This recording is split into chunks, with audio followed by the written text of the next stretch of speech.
Hey, this is John Fenton, owner and CEO of John J. Fenton Executive Coaching. And if you really want to learn how to level up your life, you should be listening to the Time to Shine Today podcast with my friend Scott Ferguson.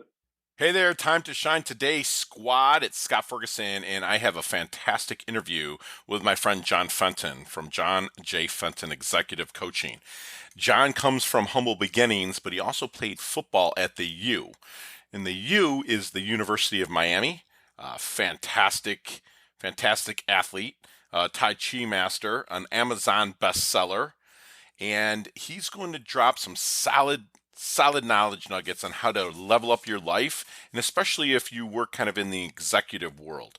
So sit back, relax, break out your notepad, because here comes my friend, John Fenton.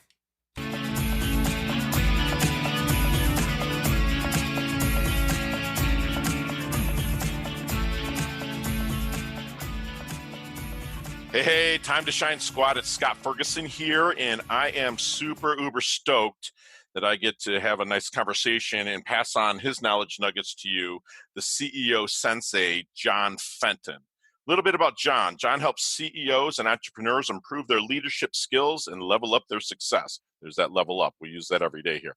He has mentored hundreds of executives in One on John coaching and has led thousands in keynotes, seminars, and retreats. He's a mentor, award-winning speaker, best-selling author, and expert.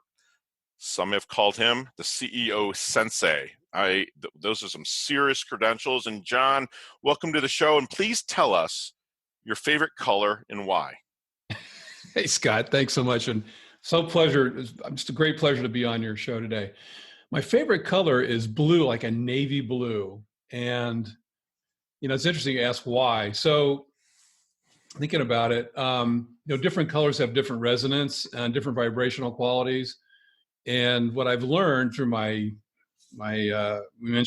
talked earlier, and I'm black belt in Tai Chi and a master, and I learned that some of these vibrational qualities resonate with different people. And so the blue color is more of a spiritual color, and kind of a higher frequency color. And navy blue has always stuck out for me. So and I have a kind of lighter blue in my logo, which I use. But blue's in my logo, and for some reason it just really grabs me. So I love it. I'm right there with you. I kind of blend between a red and a blue.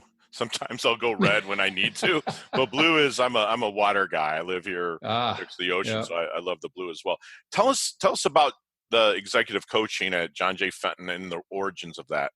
Absolutely. So, I spent first of all, I was a collegiate athlete, and so at a very high level, playing college football, and really focused on athletic excellence for myself and our team. I was on a successful team. We were ranked 18th in the country when I finished my last year. Where'd you go, John? University of Miami, Hurricanes. Okay, right and down the street road. Right down the road, yeah. And play with great guys, Jim Kelly, Mark Richt, a lot of guys that went on to the NFL. And I like to tell people that Dwayne Johnson, The Rock, was a Hurricane a few years later after me. Sure. And Dwayne and I have very similar backgrounds. I heard an interview with him, and Dwayne was talking about how from humble beginnings, and went to the University of Miami and had aspirations to play in the NFL, and so did I. And so, but both of us, we got to the end of our football career in college, and neither one of us were drafted. Okay. And that led, and that's where our careers diverge. So Dwayne became obviously the famous. He's a great actor and certainly a professional wrestler. And I got my MBA, under 2 degrees at Miami, including my MBA, became an accountant and CPA. I was a managing partner of an international CPA firm in the Atlanta office and one of the North Carolina offices. And was with that firm for over 30 years. And so I had a lot of experience dealing with businesses and executives at a high level, and also being in charge of running a business in a couple of locations. And I've run actually 3 businesses. And so I learned a lot from those experiences. And along the way, for my own sanity, I discovered Tai Chi and meditation, excuse me, and it really helped me to be a better leader. And about 7 years ago, I decided to take early retirement. I took a leap of faith because I wanted to follow my passion of working with executives, helping them to be the best leaders they could be, and bringing to bear now 40 years of business experience and And on top of that, collegiate athletic excellence and leadership in many, many different ways. And, I've been on great teams and crappy teams. And so I have a lot of insights, right, that I can share. And I love sharing all that experience and helping executives be authentic, be their authentic self, or find their authentic leadership style, and be the best that they can be to help their companies and help their communities. John, you were an accountant and CPA at a high level also in a firm. And so 7 years ago, you started the executive coaching. What was that aha moment that said, I'm going to do this? Well, I had an idea in my mind that I would retire early, but I wasn't sure when. Okay. And my aha moment was, and I wrote a book that was a bestseller and Amazon #1 new release and bestseller in 2018, which I share this story in my book. And I was I was at a doctor's office, and they said, we need to do a stress test. I was at the cardiologist on the treadmill. I'm huffing and puffing, and all of a sudden the doctor rushes in, stop, lie down. And they called an ambulance and they rushed me to the hospital. Oh my. And while I'm in the hospital, my heart's racing like crazy, like just beating really just out of my chest, like 1,000 beats a minute, it felt like. And at one point I blacked out. They were getting ready to reel me into the operating room to do a heart catheterization. And I blacked out. And right before they started right before they began the procedure, I blacked out. And I woke up in the hospital room. My wife was there with me, and the first person I saw was my wife, and I had a vision of my daughter. I have a daughter, and I was really focused on them and being with them, and I wasn't focused on all the deadlines and all the responsibilities in the business, right? Right. And so that was a wake-up call. And so I decided shortly thereafter, within 9 months, I retired. So that was sort of the impetus. That was the launching off point to do what I did, and really sort of navigated my way through my personal training, how to be the best coach that I could be, or best executive coach.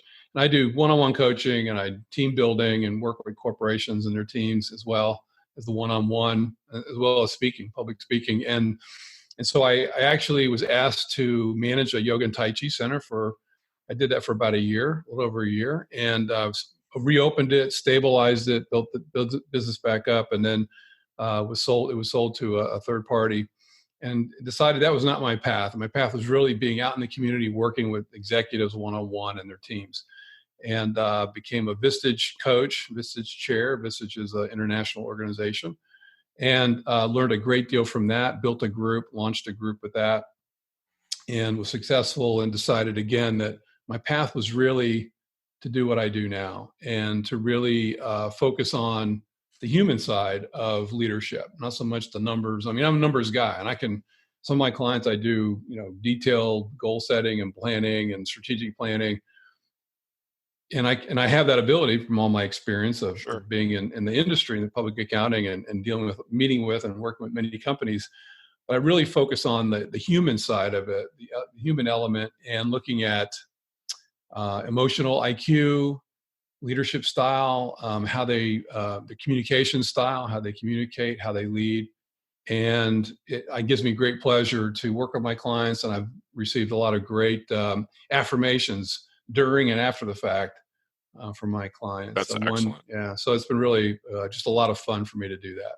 Your family obviously was there when you had this, basically a heart attack, if you will, something that happened. It wasn't a heart attack technically. Okay. It was had a regular heartbeat. So it's an electrical problem. Gotcha. So I have no heart damage, which thankfully no heart damage. Awesome. Okay. It was just a thing called PVCs, premature ventricular contractions. Understood. Which I've had for a long time, but it got really exacerbated. Right. Because you're pushing yourself probably a lot in a lot. CPA account. So was it like a breath of fresh air in a sense to when you caught this? For your family, were they really supportive about you kind of backing off and going in this executive coaching way? Because some people will say like, oh man, he does great. Maybe he should just back it down a little bit, but continue what he's doing. Was your family really supportive as you started John J. Fenton Executive Coaching? Yeah, very much so. Very much so. Yeah, that's great. I've been very, very much so. And have a lot of great friends that are very supportive as well. So Nice. Nice. So tell me, what do you think makes a great coach?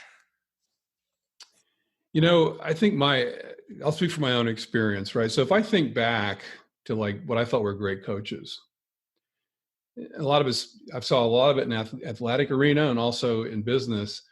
There were the coaches that really connected one-on-one with the individual. Okay. And they understood the teammates. They understood the players on the team. And matter of fact, a friend of mine was sharing, Dan, where I live out at Reynolds, Lake Oconee, there are several college coaches, NFL coaches and college coaches that live out this way or have homes out here. And there was a coach, I won't name the school, but a very high level, very successful college team right now. And someone asked him that question, and he said, it's being able to understand the wants and needs and what motivates each player. So as an executive coach or as a leader or as an executive coach, I need to understand my clients and what motivates them, right? And that's really how I help, in many ways, help the leaders that I work with is, what do you know? How do you understand the attributes of the people, your direct reports? Do you understand them? Do you know them? Do you have real conversations? So sort of my secret sauce is, if you will, is being able to connect one-on-one, create an open space where we can, both parties, can really freely share, and to really tap into what is their unique qualities. Some people call it the USP, the unique selling proposition. Sure. You think about an individual, it's what's their unique quality or unique leadership style? Where do they really shine? And sort of tap into that and help them either shine a spotlight on it, or open up a blind spot for them. Sure. And really help them kind of drill into that and really own their expertise and really be kind of playing in their zone of genius. There's a great book out there. Yeah, there's a book out there called The Big Leap by Dr. Gay Hendricks. I think it's Gay Hendricks, in The Big Leap, and he talks about these 4 quadrants, and one of those is your zone of genius or zone of unique ability. And there's other coaches that talk about this too. And so I really kind of tap into that with my clients. Okay. And so what I'm hearing is like, you actually you're not a cookie cutter.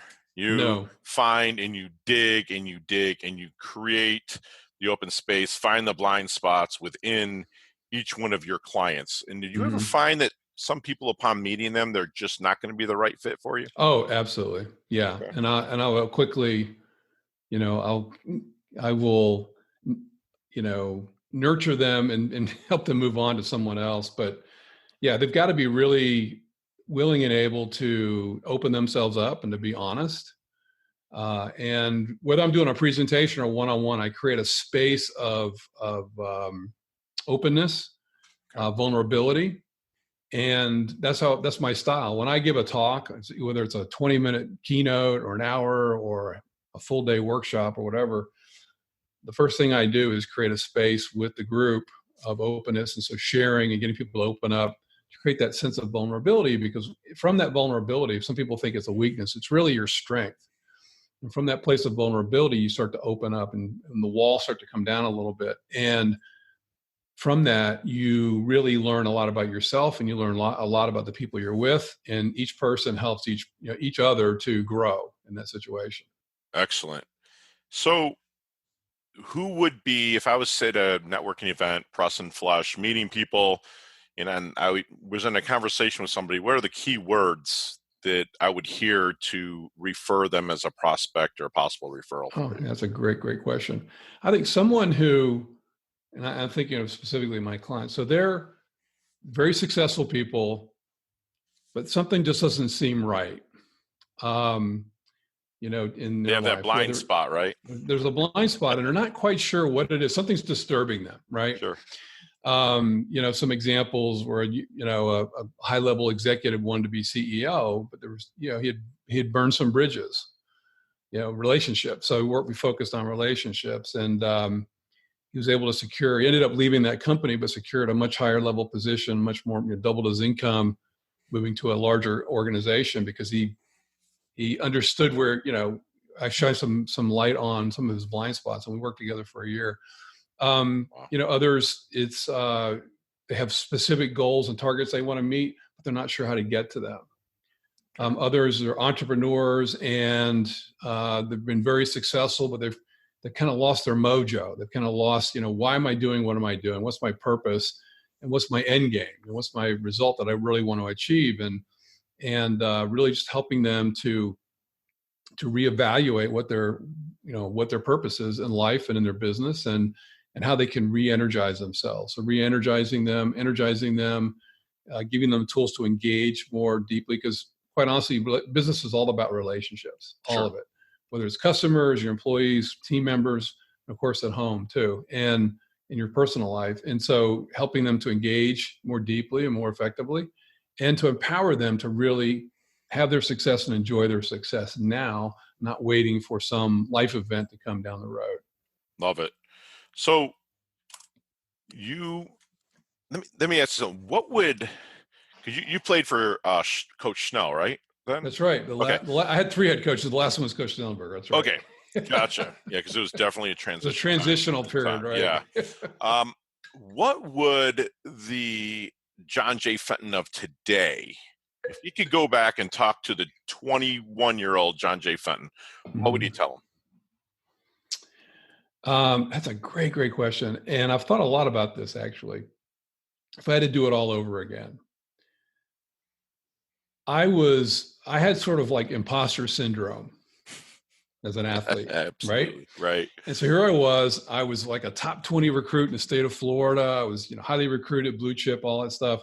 Get to the next level and it's a whole different ball game, right? And just trying to find my way. And so I felt like I had to act like a different person. And so those walls were up, and I wasn't emotionally, my emotional IQ was not very high back then. I'll just say that. And so, look, I cared about my teammates. I cared about the team. It didn't always come across that way. And so if I look back on it, just being a better teammate to my teammates, and just really expressing that in a way that they got it. Love it. And John, you deal with a lot of people every day when they either come to you for coaching or other people refer them to you. But is there any good question that you wish some of these people would ask you, but they never do? Yeah, I think a lot of times I get the question, well, how do we work together? And so I have to kind of dig right into what's really going on for them, right? I think the question I would just have them ask me is, what is it you see in me, in a short period of time? Is there anything you see in me and my ability that I could strengthen? Right. And sometimes I love that. Yeah. And it's hard to do sometimes, but I heard this speaker, a professional speaker, and he was a famous artist, and his name is Platon, and he's a photograph artist. And he's photographed like really famous people like Putin and Bill Clinton and a whole bunch of other people, and people on the streets too. And he captures their essence. And he says, look, when I go to speak, or I go to do a photo shoot for a very, president or a very famous person, he goes, I got maybe at tops 15 minutes.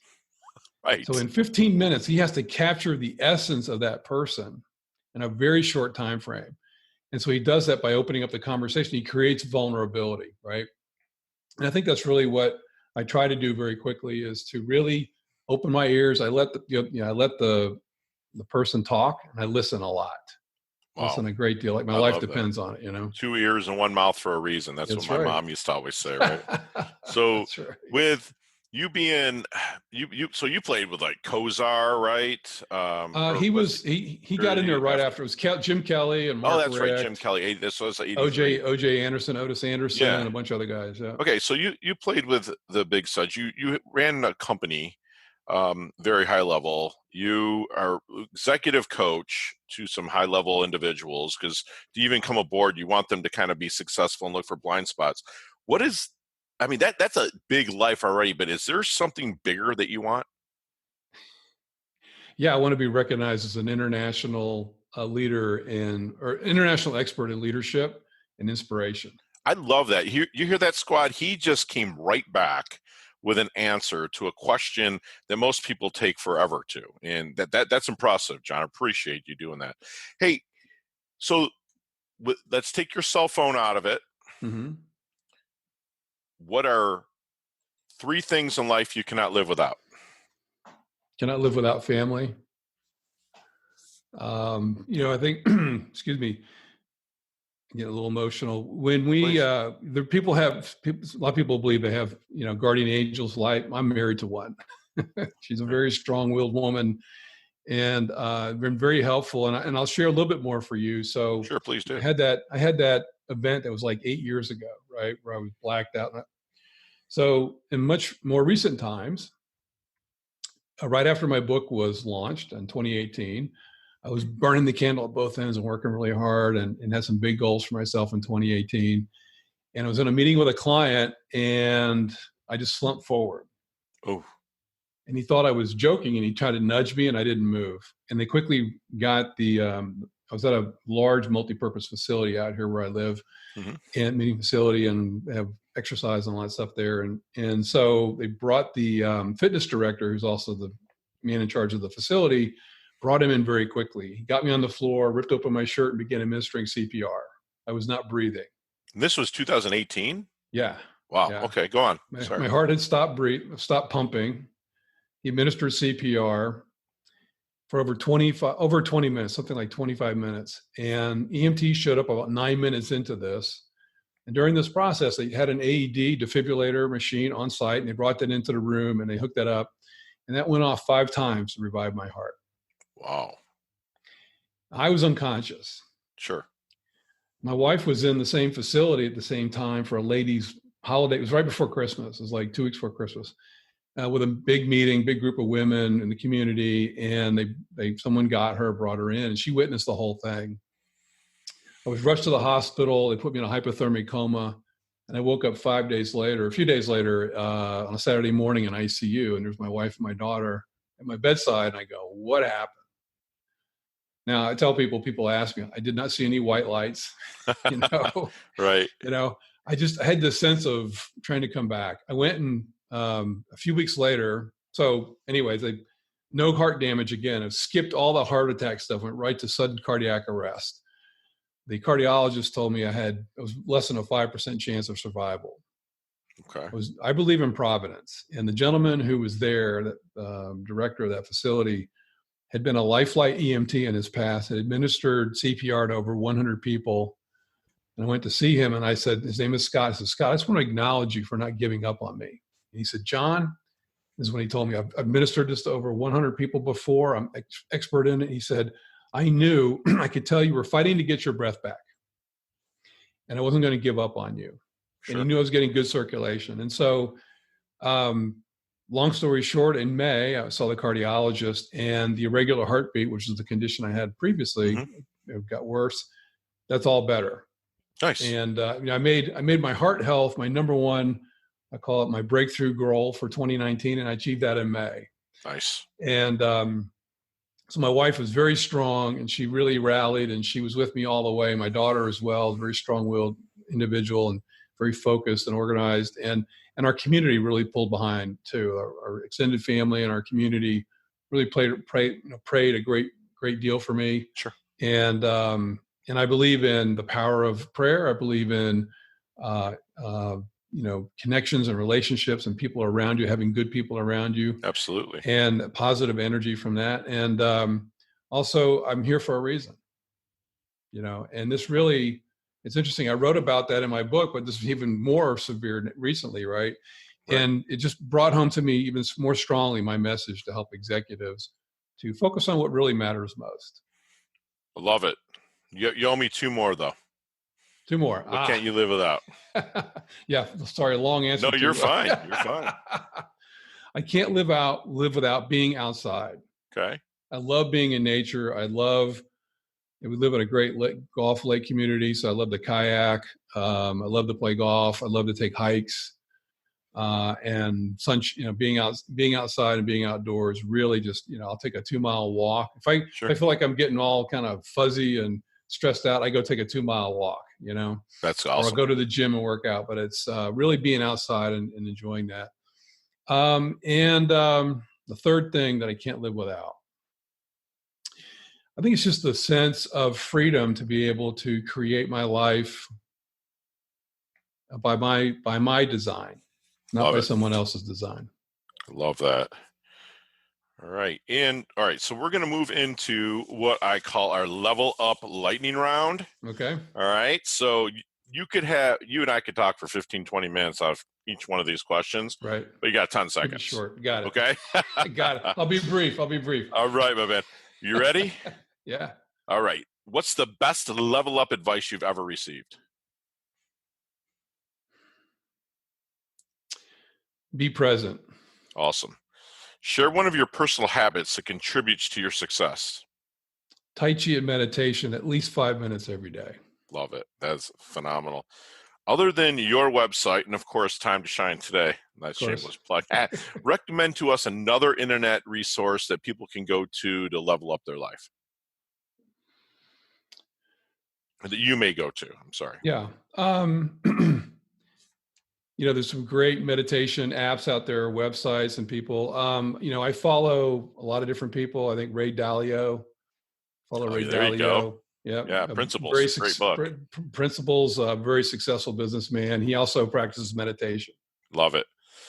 Other than The Big Leap and also your book, what's another one of your go-to books that you've used in the past? Absolutely. I'm a big devotee of Jack Canfield. I also go to his website too. Love and his book, The Success Principles. Yes, absolutely. And I'm right now in the process of completing my certification as a Jack Canfield trainer. Oh, wow. I've been following him. I've been to a mastermind at his home a couple of years ago, and I've been following him ever since. And I finally said, he came to Atlanta in September, and I said, I think I should probably make it official, because I use this book. I recommend it to all of my clients. Right. And I've got one copy that's all marked up, and I have one pristine copy that he autographed for me in September. And so I decided to sign up and actually get the certification from his programs. And Love it. His philosophy really aligns with my philosophy of how to work with people and organizations. Beautiful. Your favorite charity or organization you'd like to support or donate to? The Kiwanis Club or Kiwanis Foundation, they support children around the world. Okay. That's my number one. And also University of Miami, obviously. Excellent. And last question, the best decade of music, 60s, 70s, 80s, or 90s? 70s, my friend. There you go. I'm right there with you. Eagles, and the whole, I saw them 8 times. That's no lie. I saw them when I was a kid. My dad drugged me. I was smelling this stuff in the crowd going, what is this? But then when the Hell Freezes Over tour came in 94, I don't think I missed a concert on the West Coast. I was teaching out there. Well, I was in 1972 when their first big hit, Take It Easy. Yep. That was just a seminal song for me in my life. That's excellent. So before we end, John, what is one knowledge nugget that you want our listeners, our varsity squad, to take with them? Yeah, great question. Take time each day, take at least 5 minutes each day to focus on your breathing, your breath. And the reason I say that is it allows you to really center yourself and ground yourself. And then think about the things that you appreciate. What do you appreciate most in your life? And I actually have include some of that in my book, and also I have a free guide. If your listeners want to get it, it's a free PDF. It's called the 5-Minute Shift. Okay. And it's kind of sort of a meditation guide, and I have a link for that if you'd like me to share that. Yeah, absolutely. I'll put it right in our show notes. Got it. Absolutely. It's www.bit.ly, so it's bit.ly, right? Mm-hmm. bit.ly/the 5-minute shift. 5-minute shift. Love it. And they can register there and get the free download. Awesome. And so so your website is johnjfenton.com. That's right. And is your book The 5-Minute Mastery? Yes, 5-Minute Mastery. Okay, and that can be found at Amazon, peeps. That's right. And right. is there any other speaking engagements or anything that you have coming up, new book coming out, or anything else that you want to share with our squad? Yeah, about every month or so, I've started a CEO and leaders event in Atlanta. Okay. It's free. It's a half-day workshop. The next one is March 20th from 8:30 to 12 a.m. It's right in the heart of Midtown Atlanta. And if they want to get more information, they can reach out to me through my website. JohnJFenton.com. Yeah, or if they want to send me a direct email, it's john@johnjfenton.com. Make it Love easy. it. All right, squad. So there you have it. Wow, the CEO Sensei really brought it today. Everything from working with his clients to playing in their zone of genius to being super close with his family, has an awesome wife, loves the outdoor, and the freedom to live by design. And squad, those are the kind of people we want to surround ourselves with, people that stay humble, like he comes from humble beginnings, to stay healthy, that are leveling up their health and leveling up their wealth. So it's their time to shine. And John, thank you so much. I'm humbled. I'm grateful. And now you're part of the squad and you can't go anywhere. So got it. I really appreciate that. But yeah. Get a little virtual fist pump for the screen. Awesome. Boom. Awesome. Thanks again, John. Hey, thanks so much for listening to this episode of Time to Shine Today podcast, proudly brought to you by Sutter & Nugent Real Estate Excellence, who can be reached at 561-249-7266 and online at www.sutterandnugent.com. If you are a business owner or professional who would like to be interviewed on Time to Shine Today, please visit timetoshinetoday.com/guest. If you like this episode, please subscribe on Apple Podcasts, Google Podcasts, Stitcher, Spotify, iHeartRadio, or wherever you get your podcasts. There's a link in the show notes to our website. Also there, you will see our recommended resources. We hope that you will support our show by supporting them. If you like what you've been listening to, it'd be great if you could just give us a 5-star rating and tell your friends how to subscribe while you're at it. I'm your host, Scott Ferguson, and until next time, let's level up. It's our time to shine.